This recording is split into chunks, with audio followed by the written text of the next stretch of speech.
Les saluda Jorge Luis Aguirre. Feliz año 2018. Les saludamos desde el podcast de lapolaca.com para analizar algunos de los problemas que tienen más preocupados a los fronterizos, y en esta ocasión hablaremos de los asuntos fiscales y del Tratado de Libre Comercio que están en la agenda de los gobiernos de Estados Unidos y México y que pueden repercutir seriamente en las actividades económicas de nuestra región. Para hablar del asunto tenemos un experto en el tema que es licenciado en Derecho por la Universidad Autónoma de Ciudad Juárez, tiene maestría en Impuestos por la Universidad de Chihuahua, es auditor y asesor en materia de lavado de dinero y financiamiento del terrorismo y es un perito en materia de fiscal y de economía. Presento a ustedes a Iván Antonio Pérez Ruiz. Bienvenido, Iván.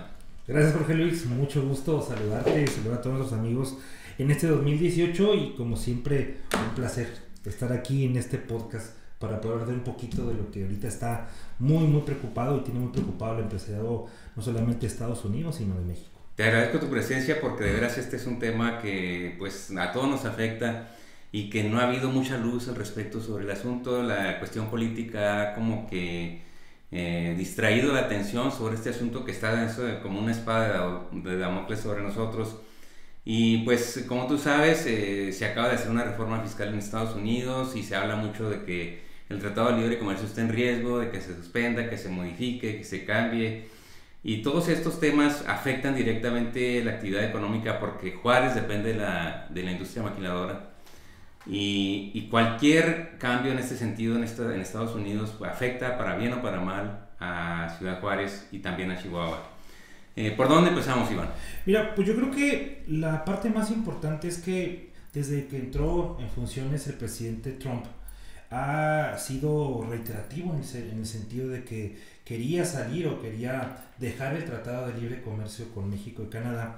Y bueno, los especialistas y sus asesores debieron haberle dicho que no era tan sencillo salirse del Telecán. Las implicaciones no solamente legales sino económicas que esto representaba hubieran sido devastadoras para tanto Estados Unidos como México, pero más para Estados Unidos.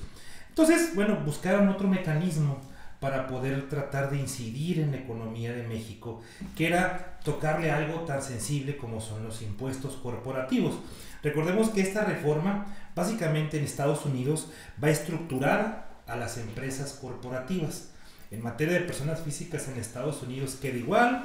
Hay algunas modalidades interesantes, como por ejemplo pudiera ser que hay algunas deducciones ciegas para el tema del impuesto a las herencias, pero lo que nos atañe verdaderamente es en el tema de los impuestos corporativos.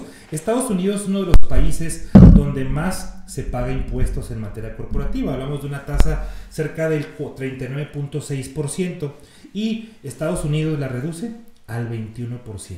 ¿En qué se traduce esto? En que en lugar de que una empresa pague el 35 o el 39 dependiendo de sus ingresos, va solamente a pagar el 21. Y esto, si lo aquilatas con el hecho de que dentro de esta reforma fiscal se exentan las ganancias que tienen las empresas corporativas en el extranjero, pues viene a darle una bocanada de aire interesante a este tipo de operaciones. Y te voy a decir cuál es el motivo principal que esto va a provocar. Si bien es cierto, yo preguntaría a cualquier empresario en Estados Unidos si está en desacuerdo con pagar 21% en sus empresas corporativas, sus morales, y la respuesta sería no, vengan, estamos contentísimos. Pero ahora viene el esquema en Estados Unidos frente a México. Si bien en el tema de la industria maquiladora no impactaría de manera fuerte e inmediata, por una sencilla razón. Cuando tú ves cómo paga una maquiladora impuestos en México, no la paga como cualquier otra empresa que tú tuvieras en nuestro país, en México, que ingresos, menos deducciones, menos ciertos rubros adicionales y le aplicas el 30%. No, la industria maquiladora paga con base en utilidades fiscales mínimas. ¿Qué significa eso? La empresa maquiladora nunca compra y vende. Recordemos que Estados Unidos envía en consignación las mercancías a México, se transforman y se regresan, de tal suerte que nunca hay un contrato verdaderamente de compra y venta. Entonces, A lo largo de los años, este tema de la maquiladora tiene una historia enorme que nos tardaremos una hora nada más en platicarla, cómo fue evolucionando desde los años 90. Pero bueno, terminó con un acuerdo binacional que se plasmó en la ley del ICR, donde establece que cada maquiladora va a determinar un centro de costo y ventas. Va a través de varios instrumentos, como puede ser toda la mercancía que tenga, todos los activos, o un precio marginal entre lo que se está consignando. En resumen, no paga realmente lo que debería de ser como cualquier otra empresa, sino solamente la maquila paga utilidades mínimas determinadas con base en este tipo de factores. Sin embargo, cuando se llevan esas utilidades a Estados Unidos, entonces ahí es donde venía el problema. ¿Por qué? Porque entonces esas ganancias que generaban esta empresa en México, pues le costaba el 30%, tenía que pagar impuestos. El 30% en México. Entonces, del 30% en Estados Unidos, el 35% de Estados Unidos de las ganancias obtenidas en México. Que si bien podían poder acreditar los impuestos pagados en México, solamente en una parte pequeña, no era el 100% de los impuestos pagados en México que puedes deducir. Da suerte que siempre terminaban pagando la empresa corporativa en Estados Unidos por las ganancias en México. A lo que voy es que en esta reforma se exenta prácticamente, porque se le establece un impuesto de 10% a las ganancias fuera del territorio de Estados Unidos. Entonces, esto nos lleva inicialmente a que no corre eminentemente peligro que se regresen muchas empresas a Estados Unidos, que ha sido algo de lo que le han criticado esta reforma, que si la intención verdaderamente era retornar enormes capitales, pues no era la manera prácticamente exentarlos de las ganancias afuera del territorio. Pero lo interesante para nuestro país y donde se va a traducir una gran fuga es que este mecanismo de reducir impuestos, que inclusive históricamente desde el 98 muchos países lo han hecho. Por ejemplo, Irlanda tenía una tasa corporativa del 32% en 1998 y a 2003 se pagó solamente el 12.5%. Por ejemplo, en otros países como Suecia, del 28% bajó al 22%, del Reino Unido del 30% al 19%, y uno de los países, ¿sí?, que mayor ha sido su reducción de tasa es de Hungría, del 19% a 9%. Hay muchos estudios que establecen que la reducción de impuestos es inversamente proporcional a la recaudación, tal suerte que mientras un país baje sus impuestos sobre la renta, la recaudación va a subir. Porque yo le preguntaría no solamente a un empresario en Estados Unidos, sino también a un empresario en México: ¿quién paga impuestos por gusto? ¿O quién va con una sonrisa cada mes a pagar sus impuestos y a decir, señor fisco, aquí está mi ganancia? Ni uno. O sea, ningún empresario va con gusto a pagar los impuestos. Pero, ¿qué resulta en esto? Que bueno, tiene que contratar ciertos despachos para tratar de estar eficientando el rendimiento de la empresa y ir bajando paulatinamente. Pues si tú le pones un costo, por ejemplo, de 9% de ICR, pues ¿quién no va a querer pagar 10% de ICR y quitarse el problema con Hacienda? Entonces, esta reforma, digo, si bien no atañe o no motiva la primera intención que quería el presidente Trump, sí incentiva mucho en el tema de poder llevar a cabo la atracción de otras inversiones que no son directamente la maquiladora. ¿Y a qué voy con esto? Imaginemos que nos está escuchando el día de hoy una empresa que exporta a Estados Unidos. Entonces, la mecánica es muy sencilla. El empresario mexicano exporta y bueno, como compra en pesos todos sus insumos y vende en dólares, su ganancia se produce pues una fluctuación un poco más alta si vendía en México. Pero en esta reestructura, en lugar de exportar directamente de México a su proveedor, digo sin decir ninguna marca, pero imaginemos que le vende a un supermercado que empieza con W, que son los que compran muchos de los productos mexicanos, pues le está vendiendo directamente a esta empresa W en Estados Unidos. Pero con esta reforma, pues le valdría la pena a él poner una empresa americana en El Paso, Texas, y que ahora esta empresa mexicana le venda, si el producto cuesta 10 pesos y lo vende en 25 a la empresa al supermercado W, bueno, pues se lo vende en 11 pesos a la empresa americana en El Paso, y esta a su vez lo vende a la empresa W, y se quedan los ingresos en Estados Unidos pagando solamente el 21%. A ver si entendí. Entonces, a las maquilas no les afecta directamente, pero sí generaría el traslado de matrices de algunas empresas para acá con el objeto de reducir costos y también acumular ganancias. Ajá. Y por otro lado, las empresas que no son maquiladoras pues tienen todas las ventajas. Claro. ¿No? Y además por las armadoras de vehículos que han estado llegando a México, por ejemplo, otras transnacionales, incluso empresas mexicanas que operan acá, cementos, pan, todas las que venden en Estados Unidos que han crecido. Ahora sí les conviene trasladar sus utilidades aquí. Y se traen dejan muchos empleos perdidos allá y los crean acá. Y es a donde va la reforma. Verdaderamente a esto va tendiente esta reforma. Y te puedo decir que para mí es más preocupante esta reforma que haber salido del Telecán. Porque es el mecanismo que pudo utilizar el gobierno de Estados Unidos para poder presionar aún más a nuestro país. Porque imagínate que estas ganancias dejen de estar en México y se trasladen a pagar 21% en Estados Unidos. Bueno, pues cualquiera va a poder eficientarlo. Y mira, y en contrapartida o en contraste, bueno, antes de eso, por ejemplo, este es el tema de las exportaciones. Pero imagínate otras empresas que, no sé, imaginemos que áreas tan sensibles como marketing, como servicios jurídicos, servicios administrativos, en lugar de concentrar toda tu ganancia en México, pones una matriz o pones otra empresa en Estados Unidos y le empiezas a vender ciertas regalías. Por ejemplo, en este caso puedes incorporar algunos mecanismos para que lo que tú vendes o la parte de tu marketing que tú vendes la traslades a Estados Unidos y empiezas a facturar este tipo de conceptos a México y te vas llevando utilidades. Entonces, de tal suerte que si tú ganas 100 y te llevas 70, pues estás pagando acá 21% y acá solamente pagas el 30%. De 30 pesos. Entonces, desde esa perspectiva afecta a Juárez y favorece al Paso, ¿no? Claro, sí. Veremos en estos años venideros cómo van a aflorar muchas empresas que se van a incorporar al Paso. Que, bueno, sí, insisto, muy inteligentemente. Sí, cadenas de restaurantes. Por ejemplo, antros. Hemos visto muchas cuestiones donde te puedes empezar a llevar utilidades de Estados Unidos, de México a Estados Unidos, pagando el 21%. Pero fíjate, lo curioso es cómo en lugar de que ante esta eminente situación, esta ola de reducciones de impuestos por parte de Estados Unidos, en México se tomaron previsiones al contrario. Recordemos que en México una persona física paga más que una moral. Una persona física llega a pagar hasta el 35% del impuesto de la renta. El impuesto cautivo. Las personas físicas, Y que, estudios, no lo dice Iván Pérez, ¿verdad? Estudios establecen que gran parte de la recaudación son de los cautivos. O sea, de los asalariados, de los que, tenemos una retención de quien nos paga. Evidentemente, ahí es donde entra esta parte importante de recaudación. Pero en lugar de buscar un mecanismo que permita incentivar la inversión, ¿y por qué incentivar la inversión?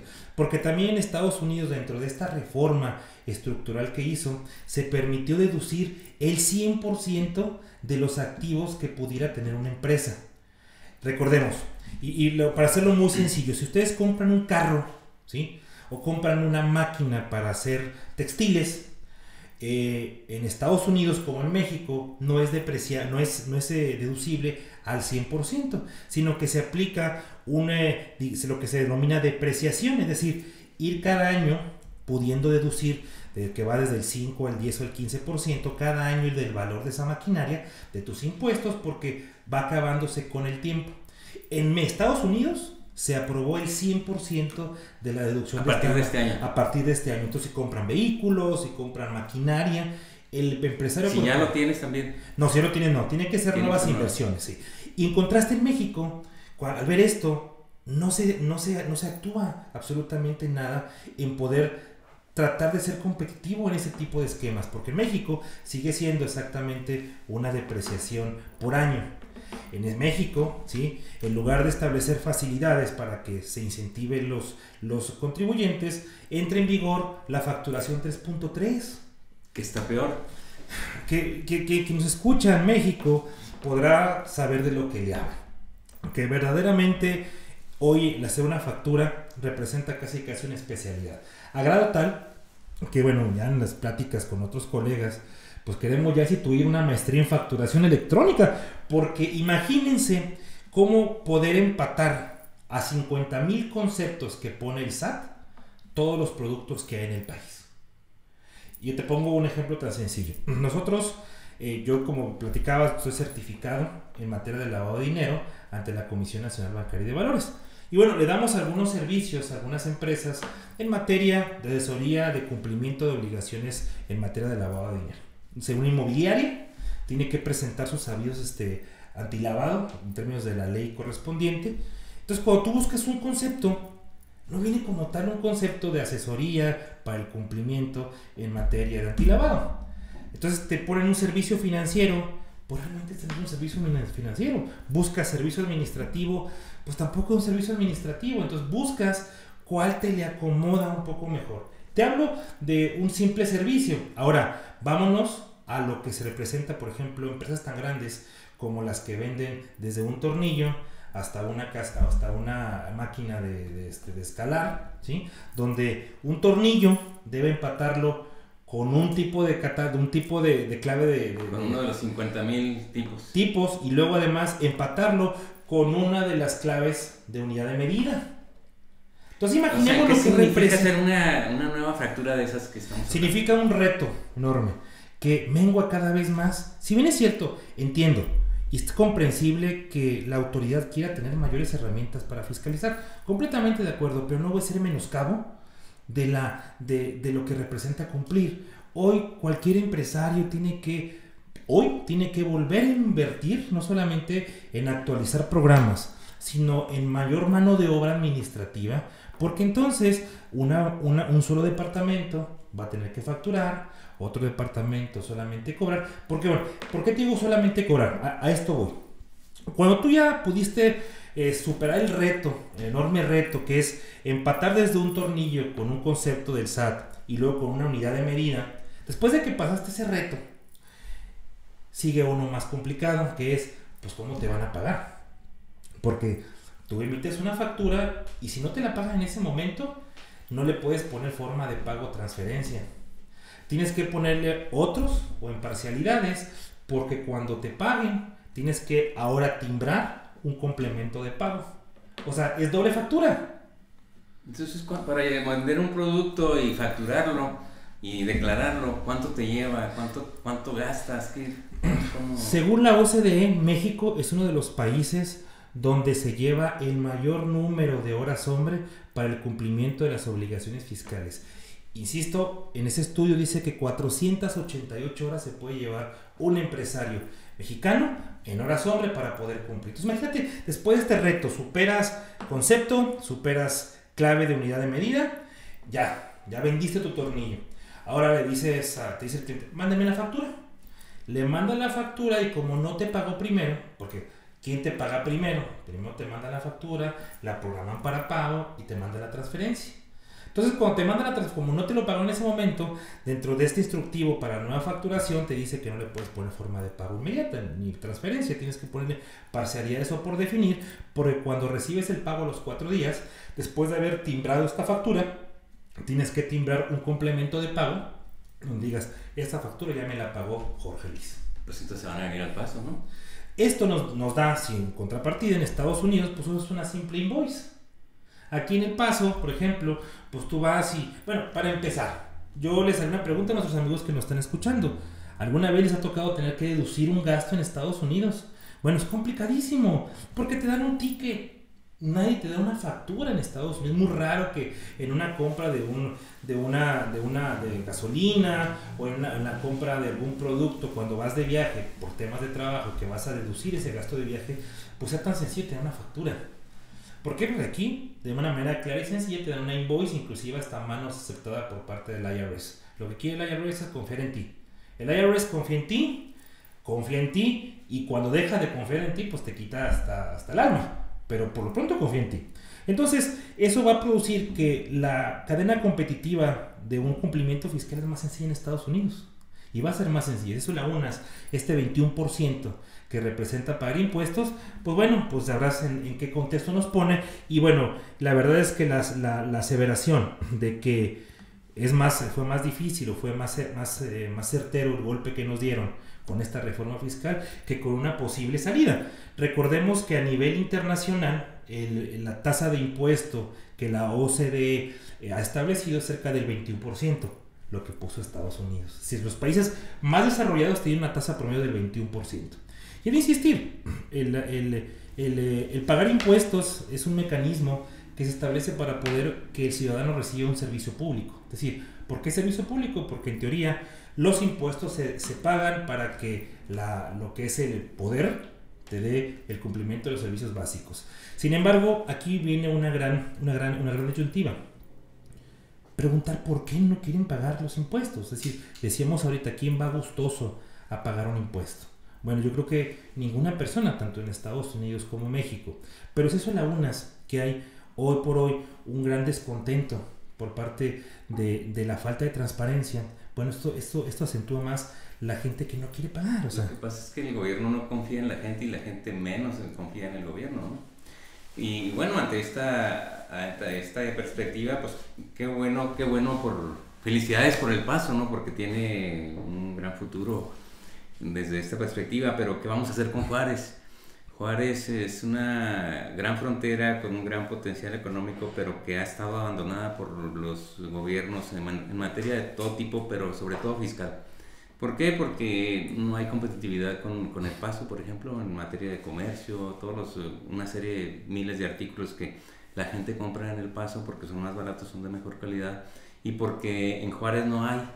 No hay porque no se puede competir con los precios, fiscalmente es una burocracia, como lo acabas de explicar, pero además vemos como una ciudad de más de 2 millones de habitantes no tiene tiendas de zapatería, no tiene tiendas de ropa, no tiene tiendas de todo lo tipo de tiendas que hay en otras ciudades. ¿Por qué? Porque aquí la gente no compra en Juárez, se viene a comprar El Paso. ¿Qué vamos a hacer con Juárez?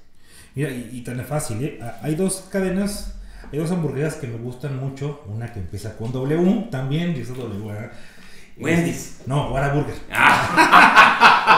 Y una que empieza con J, que es el del monito Jack in the Box. Ajá. Y recordemos que en Juárez estaban estas dos empresas. Una estaba en el Ejército Nacional y Plutarco y la otra estaba en Galerías Tech. Yo de niño me encantaba ir ahí y a la fecha me gustan mucho esas hamburguesas. Y estas dos cadenas quebraron. ¿Por qué? Porque es muy difícil competir con Estados Unidos.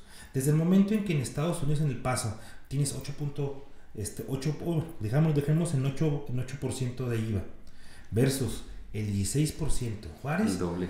Estamos hablando de que ya saliste de competitividad, pero además le acentúas que y creo que ha sido un esfuerzo importante el existir un decreto para la frontera norte, donde ciertos productos que se consumen de manera recurrente en las fronteras se desgravan o pagan muy poquitos impuestos al poder ingresar a México para ser competitivo, pero ha quedado corto.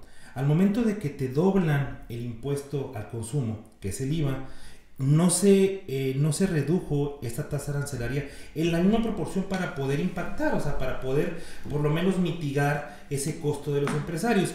Y si tú ves, por ejemplo, cuando un producto en Juárez te cuesta 500 pesos, lo puedes encontrar en El Paso a veces en $15. Y un producto no solamente que te puede tener una mejor calidad, ¿sí? Pero sí por lo menos es más económico y ya vienes tú, no solamente es venir a consumir, digo es venir a comprar, ya vienes y consumes, ya vienes y echas gasolina aquí, porque son varios temas que nos ponen en una competitividad muy poco ortodoxa con la frontera. Pero insisto, esto ha sido pues a raíz de que me parecería que tiene que ponerse ya los ojos en formas o en mecanismos que nos permitan salir de esta forma en la que estamos viendo. Eso es lo preocupante, ¿no? Por un lado que Estados Unidos está haciendo algo y muy importante y México no está haciendo nada. Entonces, ¿cuál es la expectativa para esto cuando un gobierno, por ejemplo, ahorita que hay campañas políticas presidenciales, nadie está tocando el tema? Bueno, me parece que tiene que estar este punto importantísimo en cualquier actor que esté saliendo. Pero me parece que lo más importante es realmente entrarle al tema fiscal. ¿Por qué? Porque mira, te pongo un ejemplo muy sencillo. Si a ti te dijeran, oye, ¿qué prefieres tú? ¿Pagar el 21 o el 30%? Pues vas a pagar siempre el 21. Pero si además ves los esquemas en materia de inmigración que te permite venir a invertir $10,000 y tener una visa de inversionista, pues te vienes para acá cuando empieza a haber situaciones de inseguridad. Entonces, El Paso es un lugar que con esta con esta modificación fiscal que hizo Trump, pues dijo, Dios mío, qué bueno que vino esto, ¿ah? Sí. Porque entonces lo que fue el Paso hace 15 años, recordarás que fue catalogada como una de las ciudades con mayor crecimiento económico, y que bueno, fue en declive en la proporción en que se incrementó la gente que regresaba a Juárez, pues hoy por hoy con esto pues vuelven a darle una bocanada de oxígeno al Paso para que se reincorpore en este top 10 de ciudades con mucho crecimiento, porque va a ser muy común que hagan esto y que se haga, que no se necesita tener... O sea que ahora vienen las empresas de Juárez para acá. Es muy posible, o sea, en esta reestructura corporativa, te diría, es la parte más fácil. Mira, ¿qué hacemos por ejemplo en Juárez? Pues tenemos venta de calabaza, de nuez, tenemos una serie de productos agrícolas que se exportan a Estados Unidos. Bueno, estas empresas van a optar, o les tendrían que su contador sugerir, oigan, haga una empresa en Estados Unidos, haga un estudio de precios de transferencia, determine que haya 2-3 pesos de ganancia, deje poca ganancia aquí y la otra ganancia deje en Estados Unidos y ya pagó el 21% y tenga sus cuentas americanas. Y ese es el motivo, fíjate, a raíz, y entiendo, el gobierno confía poco en los contribuyentes y eso ha hecho que sea tan rudo el poder cumplir con tus obligaciones. Si bien ha sido poco abordado, a partir del 1 de enero del 2018, todas las exportaciones que se hagan deben de llevar el número de CFDI en el pedimento junto con un complemento. ¿Y esto por qué se da? Y déjame te explico la génesis.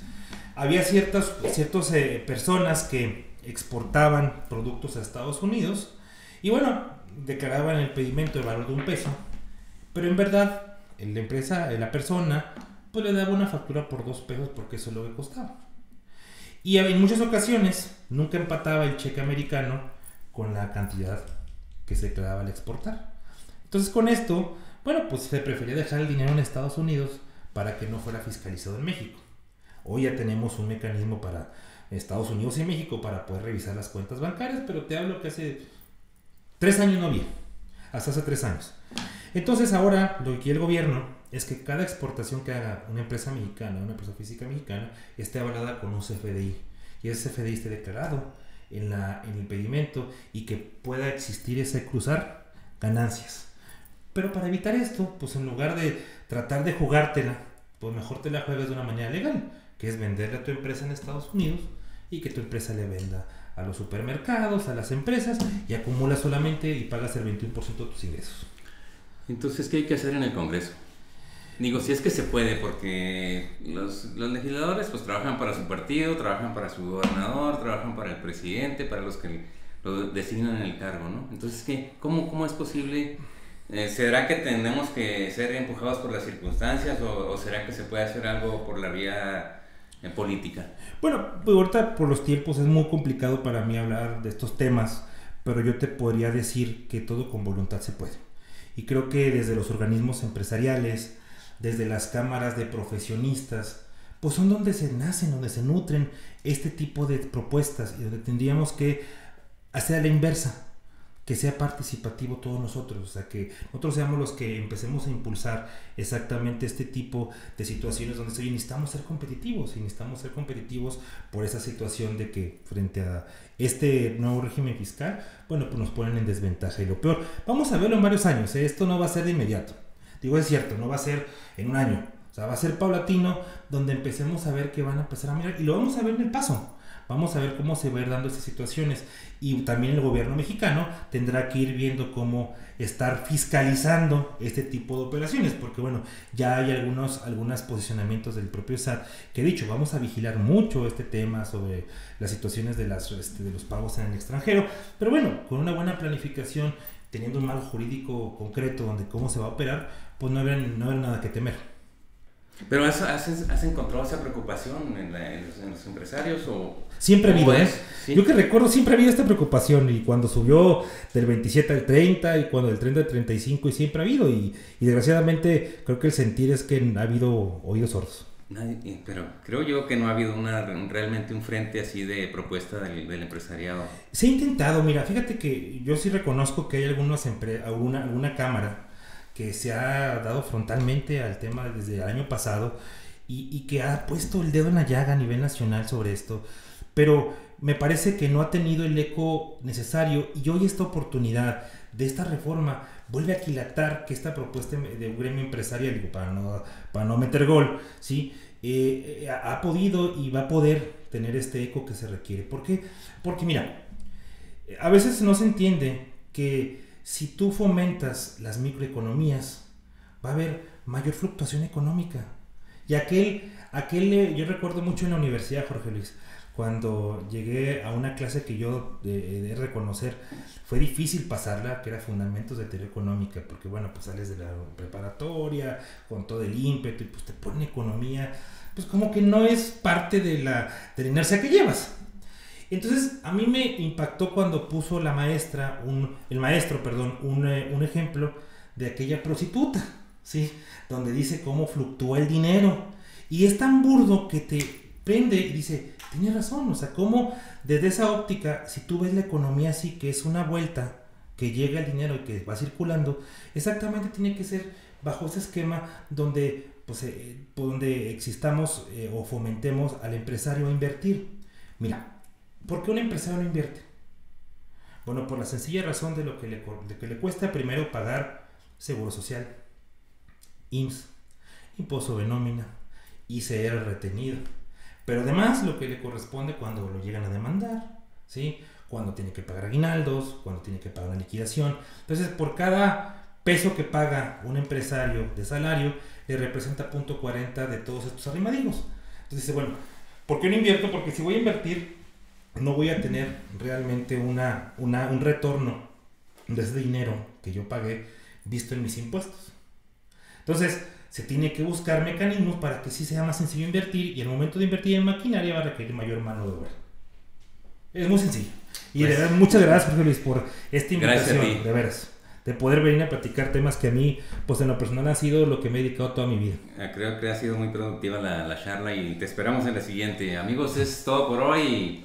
Muchas gracias, nos vemos en la próxima.